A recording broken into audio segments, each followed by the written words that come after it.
Just to show everyone, this is the Forest Master 7-ton log splitter.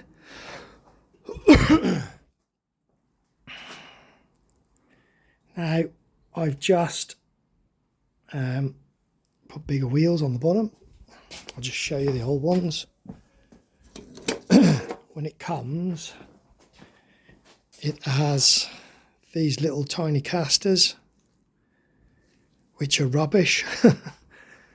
They're completely rubbish because they just, obviously you're using this out in the garden and there could be sawdust about everywhere. Well, they're absolutely rubbish. So I've put some wheels I had off an old lawnmower actually. I've put them on it. Just welded some nuts. Welded some nuts at the back, look, underneath. And just fitted some wheels on it, okay, which are like the back wheels. You can still steer it easy enough, because to lift this end on this, all the weight's at the back end, because the motor and everything's at the back, look. So to move it around, you just sort of move it a little bit to steer it. I find it really alright, to be fair. It's easy to steer.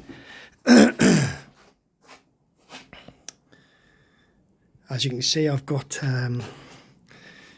the full cage is here, the rest of the cage is here. I don't want to use that because it's too restrictive. You can't get big rounds inside the cage, because all you get with the cage is a bit of a hole here to push your rounds into.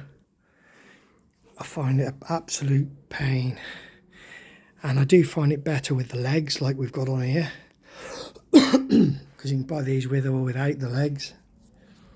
So I would recommend buying the legs, but change those wheels, put some bigger wheels on the front somehow. You don't have to make it any wider, because the back wheels being so wide holds it nice and stable, you know. It's really nice. It is really stable when it's out, and also because you lift logs on and off through this side, and also through the other side. You'll find if you widen that axle, you'll be kicking it with your foot. You'll be catching your foot on it all the time. If it's sort of out here, which is where the other one is, the other axle, look, gets in the way, and you don't need it that wide. Now what I've done with this, I found, I was using it for the first time yesterday, properly. I've got me, this is a treadle that I made for it. So you don't have to hold your finger on the button all the time. You just put your foot on there, and then you operate this lever here, like that. So you can do it one-handed, which I find really easy, really good. And I've done it in such a way that I haven't modified it. I haven't gone into the wiring at all. All I've done is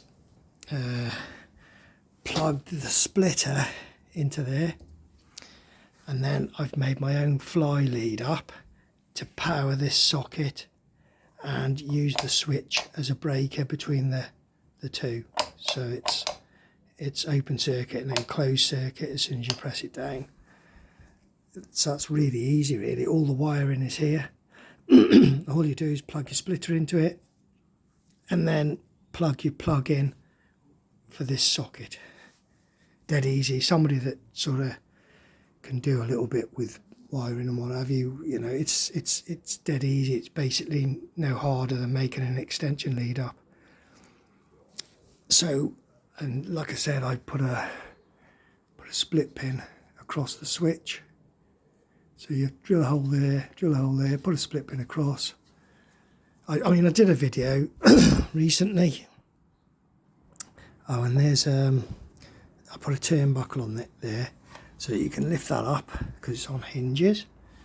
Lift it up, turn the turnbuckle, and it just stays up, which is great, I think. But yeah, I did a video on this only yesterday, the first time I'd used it, and I was sort of concentrating on the fact that how good it is, which it is, but I did find the pitfalls. And for me, I found, number one, these wheels, the original wheels, were far too small. I mean, these were them, look, they're the original wheels. They're absolutely rubbish outside, these are. So get yourself some more wheels and just get someone to put them on. The way I did mine, as you can see, I've just welded some nuts underneath, bolted the wheels through. Lovely. Okay. The other thing I did, as I said, the rest of the cage is there, but there's some parts on the cage here which I bolted onto the side here, look. Okay, I've just bolted them onto there. So you can utilise some of the holes, but I basically drill. You have to bet this lip here, you have to bend it a little bit more. I just put it in the vise and used a pair of an adjustable spanner just to bend it down, and then hammered it a bit further flatter. At the end, it's not perfect, but you know, they're the right angle really, like that. You can see, like that. It's just, they're just an extension. And as I found yesterday, what was happening, you work this side, obviously because the treadle's this side and the hydraulic lever's this side, so you work here. So you tend to, if you're splitting around, you tend to put the half piece that you've just split over onto this side of the table. And I was finding they were tumbling off. So I've just put these on, and I think these, as these are off the cage, I think myself, they're perfect just to stop them tumbling off. Just gives you that extra few inches of space here, plus they're raised higher than the table level, so when you put a log on, it's going to sort of be leaning towards the splitter and not away from it. Yeah, so I find it, you know, pretty good.